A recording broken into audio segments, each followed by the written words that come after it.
नमस्कार, जय शिवराय. माझे नाव आदेश अंकुश बडे.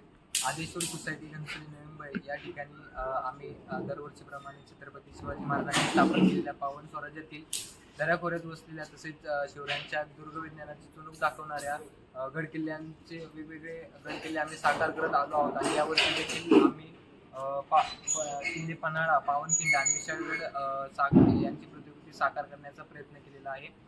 तर छत्रपती शिवाजी महाराजांच्या अनेक महत्त्वाचे प्रसंग आले, म्हणजे अफजल खानाचा वध, शाहिस्ता खानावर हल्ला, आग्र्याहून महाराजांची सुटका, असे वेगवेगळे प्रसंग महाराजांच्या जीवनात आले. आणि त्यापैकीच एक महत्त्वाची घटना म्हणजे पन्हाळ्यावरून महाराजांची सुटका आणि पावनखिंडीतील लढाई.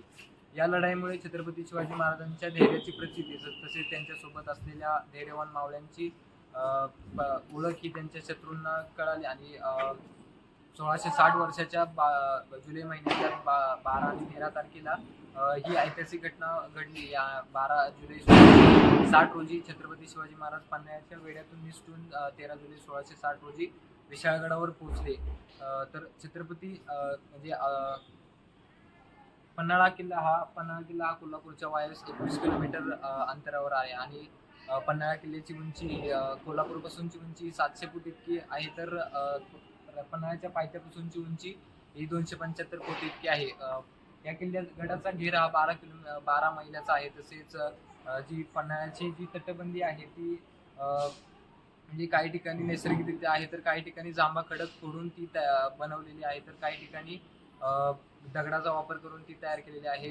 या तटबंदीची सर्वसाधारणपणे 5 फूट एवढी रुंद आहे, परंतु दरवाजे व जो भाग माऱ्याचा टापू देतो अशा ठिकाणी तटबंदी ही 15 फुटापर्यंत तयार केलेली आहे. आणि पन्हाळा किल्ला हा डोंगरी किल्ला असल्यामुळे डोंगरी किल्ल्यासाठी सगळ्यात महत्त्वाची गोष्ट असते ती म्हणजे पाण्याची सोय.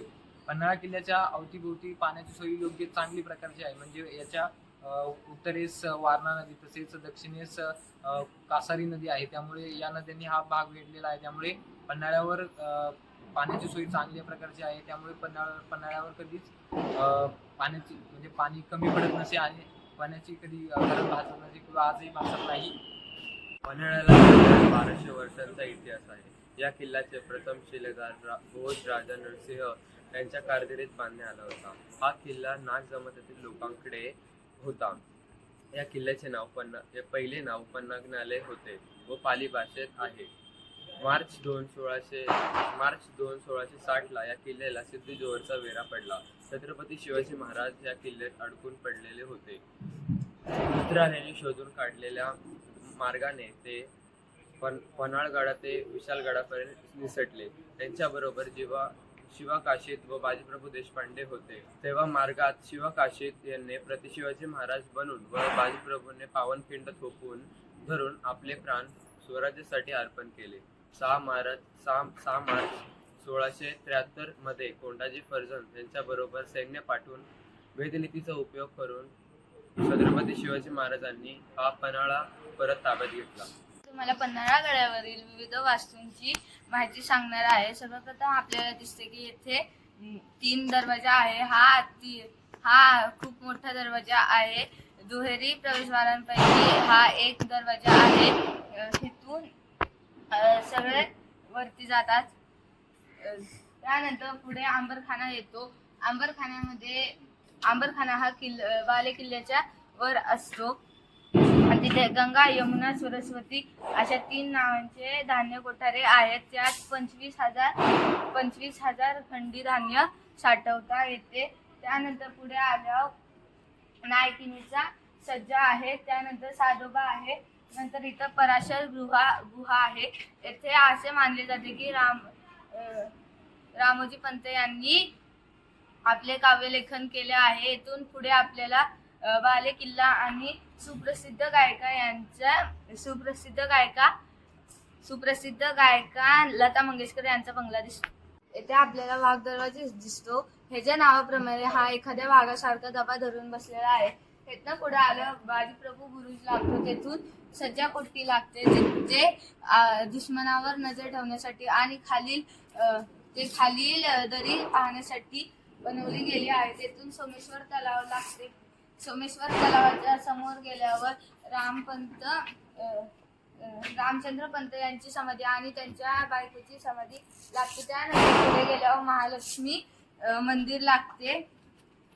हे मंदिर पन्हाळगडावरील सर्वात प्राचीन मंदिर आहे असे मानले जाते. त्यानंतर पुढे अजून एक तलाव लागते. त्या बाजूलाच आपल्याला दिसते की राजदिंडी आहे. राजदिंडी असे नाव पडले कारण येथूनच महाराजांनी राजदिंडीच्या पुढे पश्चिम साईडने चालत गेल्यास पुसाठी बुरुज लागते. तर आपण जर मसाईच्या पठाराच्या जर पश्चिमेकडे आलो तर आपल्याला इथे पांढरपाणी नावाचं एक गाव भेटते. या पांढरपाणी नावाच्या गावाच्या पुढे आपल्याला पावनखिंड पाहायला मिळते. पावनखिंडचा जर इतिहास सांगायचं झालं तर पावनखिंड ही दोन उंच डोंगरांगांमधील जी पावनखिंड आहे ती वाट इतकी अरुंद आहे की या वाटेवरून एका वेळेस एकच घोडेस्वार पार जाऊ शकतो. हत्ती किंवा मेंढी किंवा इतर वाहनांनी ही खिंड पार केली जाऊ शकत नाही. त्यामुळे त्या खिंडीला पूर्वी खिंडीला घोडखिंड असे म्हणत होते. 13 जुलै 1660 रोजी जेव्हा छत्रपती शिवाजी महाराज पन्हाळ्याच्या वेढ्यातून निसटून विशाळगडाकडे जात होते त्यावेळेस सिद्धी मसूदच्या सैन्याने महाराजांना या पावनखिंडीत गाठले होते. आणि तेव्हा इथे झालेल्या लढाईत बाजीप्रभू देशपांडे तसेच त्यांचे भाऊ फुलाजी देशपांडे आणि इतर मराठा सरदारांनी ही खिंड जपलेली लढवली आणि त्याच्यामुळे छत्रपती शिवाजी विशाळगडाकडे जाऊ शकले. ही खिंड लढत असताना या लढाईत बाजीप्रभू देशपांडे तसेच त्यांचे भाऊ फुलाजी देशपांडे यांना मरण पत्करावे लागले आणि याचीच आठवण म्हणून या बलिदानाचे स्मरण म्हणून या खिंडीला घोडखिंडीवरून पावनखिंड असे नाव देण्यात आले. अशा प्रकारे आम्ही विशाळगड प्रतिकृती साकार केली आहे. विशाळगड हा किल्ला कोल्हापूरच्या वायव्येस 76 किलोमीटर अंतरावर वसलेला आहे.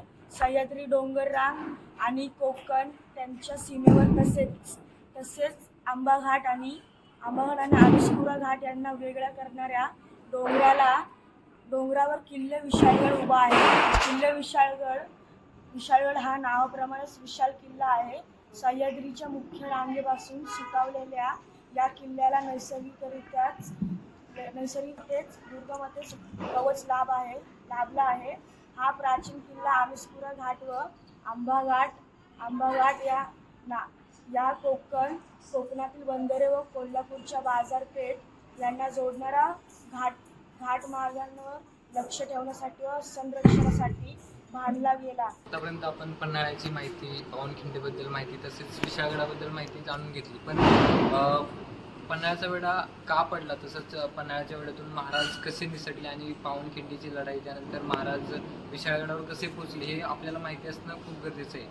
तर अफजल खानाचा प्रतापगडाच्या पायथ्याशी महाराजांनी वध केला. 10 नोव्हेंबर 1659 रोजी अफजल खानाच्या वधानंतर विजापूर दानावून उठला आणि त्यानंतर यातून महाराजांच्या सैन्याला मोठी लूट प्राप्त झाली. छत्रपती शिवाजी महाराजांनी अफजल खानाच्या वधानंतर कोकणातील मोठा प्रदेश तसेच आदिलशाहीच्या प्रांतात मजल मारायला सुरुवात केली आणि अफजल खानाच्या वधानंतर छत्रपती शिवाजी महाराजांनी कोकणातला मोठा प्रदेश, आदिलशाहीचे मोठे मोठे प्रांत आपल्या ताब्यात घेतले.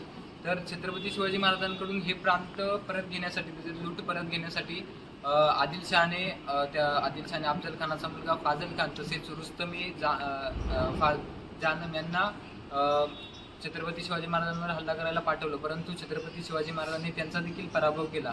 छत्रपती शिवाजी महाराजांनी आदिलशाहीतील वेगवेगळे ठाणे जिंकायला सुरुवात केली आणि त्यातून साहजिकच त्याचा विजापूरवरून त्याची प्रतिक्रिया येणार हे साहजिकच होतं. त्यामुळे आदिलशहाने छत्रपती शिवाजी महाराजांवर हल्ला करण्यासाठी सिद्धी जोहरची नेमणूक केली आणि त्याच्यासोबत अफजल खानाचा मुलगा फाजल खान आणि त्याचे रुस्तमे जानम यांच्याबरोबर सैन्य पाठवून छत्रपती शिवाजी महाराजांवर हल्ला करण्यासाठी पाठवलं. छत्रपती शिवाजी महाराजांनी जी ठाणे जिंकून घेतली होती ती ठाणे परत जिंकत सिद्धी जोहर पुढे सरकू लागला.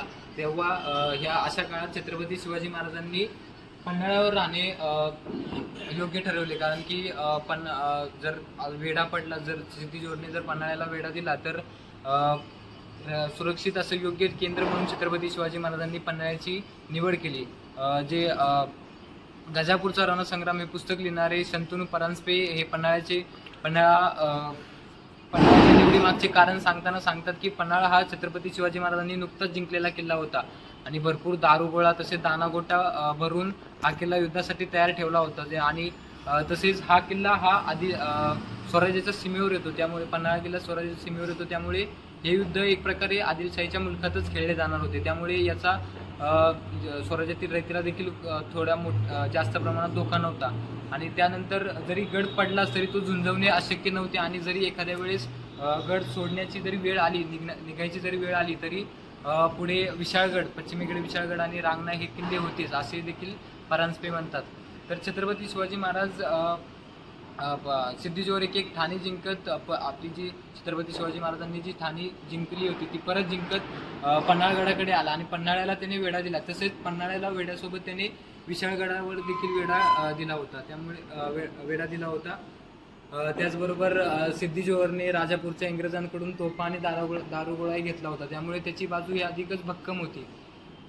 तर अशा प्रकारे एका बाजूला सिद्धीजोहर, तसेच दुसऱ्या बाजूला अजून एक स्वराज्यावर संकट आलं होतं, ते म्हणजे शाहिस्त खान. शाहिस्त खान हा औरंगजेबाची आई मुमताज महलीचा भाऊ आहे, म्हणजे औरंगजेबाचा मामा आहे. आणि हा शाहिस्त खान जेव्हा औरंगजेब हा मुघल साम्राज्याच्या बादशाहपदावर आला होता, तेव्हा मुघल आणि आदिलशाह यांच्यात एक करार झाला होता. आणि जो निजामशाहीचा जो अहमदनगरचा प्रदेश होता तो मुघलांच्या ताब्यात आला होता. तर तेव्हा शाहिस्त खान हा दख्खनचा सुभेदार होता. त्याने जेव्हा छत्रपती शिवाजी महाराज हे पन्हाळ्याच्या वेढ्यात अडकले होते, तेव्हा त्याने नगरहून पुण्यावर स्वारी करायला सुरुवात केली. आणि अशा प्रकारे तिथून अनेक ठाणी देखील त्याने शाहिस्त खानाला जिंकून घेतली. अशा प्रकारे एकीकडे सिद्धीजोहर आणि एकीकडे शाहिस्त खान असे महाराजांची दोन्ही बाजूने कोंडी झाली होती. तर महाराजांना या सुटकेत पन्हाळ्याच्या वेढ्यातून सोडवण्यासाठी नेताजी पालकर यांनी सिद्धी हिलाल आणि सिद्धी बाबा यांच्यासोबत सैन्य घेऊन महाराजांना सोडवण्यास. तर अशा प्रकारे छत्रपती शिवाजी महाराज हे 4 महिने पन्हाळ्यावर अडकून पडले होते. तर जेव्हा जुलै महिन्याचा जोरदार पाऊस सुरू झाल्यावर पन्हाळ्याच्या वेढ्यातून बाहेर पडण्यासाठी पोषक परिस्थिती निर्माण झाली. आणि अशा परिस्थितीत छत्रपती शिवाजी महाराजांनी पन्हाळा सोडण्याचा निर्णय घेतला. तर 12 जुलै 1660 रोजी छत्रपती शिवाजी महाराज पन्हाळ्याच्या वेढ्यातून निसटले आणि विशाळगडाकडे येण्यासाठी ते निघाले. तर अशा धो पडणारा पाऊस तर अशा प्रकारे छत्रपती शिवाजी महाराज हे पन्हाळ्याच्या वेढ्यात 4 महिने अडकले होते. तेव्हा जुलै महिन्यातला जोरदार पाऊस सुरू झाला, तेव्हा पन्हाळ्याच्या वेढ्यातून बाहेर पडण्यासाठी पोषक परिस्थिती निर्माण झाली. तर अशा परिस्थितीत सुरुवातीला छत्रपती शिवाजी महाराजांनी आपण स्वतः स्वाधीन आहोत असं नाटक आपल्या वकिलाकडे वठवलं. आणि मात्र 12 जुलै 1660 रोजी छत्रपती शिवाजी महाराजांनी विशाळगडाकडे जाण्याचा निर्णय घेतला. धो कोसळणारा पाऊस आणि आपण स्वतः स्वाधीन आहोत असं नाटकामुळे जो पन्हाळ्याच्या वेळेत जो ढिलाई पडली,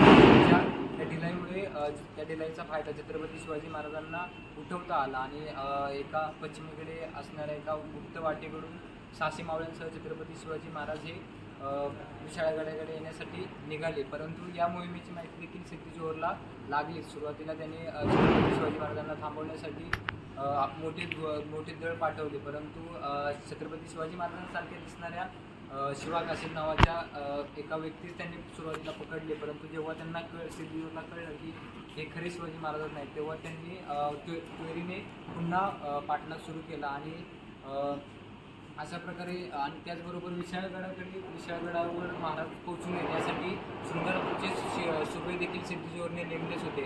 आणि त्यामुळे असे वेगवेगळे संकट पार करत छत्रपती शिवाजी महाराजांना विशाळगडाकडे पोहोचायचं होतं. तर अखेर सिद्धीजोहरच्या सैन्याला थांबवण्यासाठी महाराजांना एके ठिकाणी थांबावंच लागलं. तर महाराज बाजीप्रभू देशपांडे त्यांचे भाऊ फुलाजी देशपांडे आणि इतर त्यांचे हेरडस मावळातील सैन्य हे पावनखिंडीत थांबले त्यांनी. आणि त्यांनी तिथे ठोकून धरलं आणि त्याच्यामुळे छत्रपती शिवाजी महाराज हे विशाळगडाकडे पोहोचू शकले.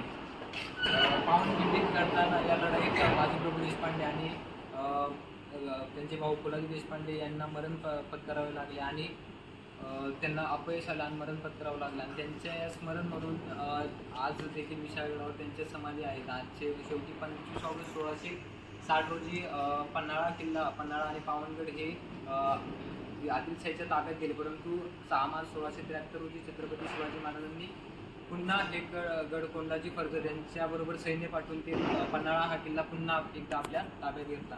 तर अशा प्रकारे आम्ही पन्हाळा तसेच पावनखिंड आणि विशाळगड या किल्ल्याची प्रतिकृती जास्तीत जास्त हुबेहूब कशी दाखवता येईल याचा एक प्रयत्न केलेला आहे आणि अशा प्रकारे छत्रपती शिवाजी महाराजांचा जो इतिहास आहे तो जपण्याचा एक प्रकारे प्रयत्न केलेला आहे. धन्यवाद.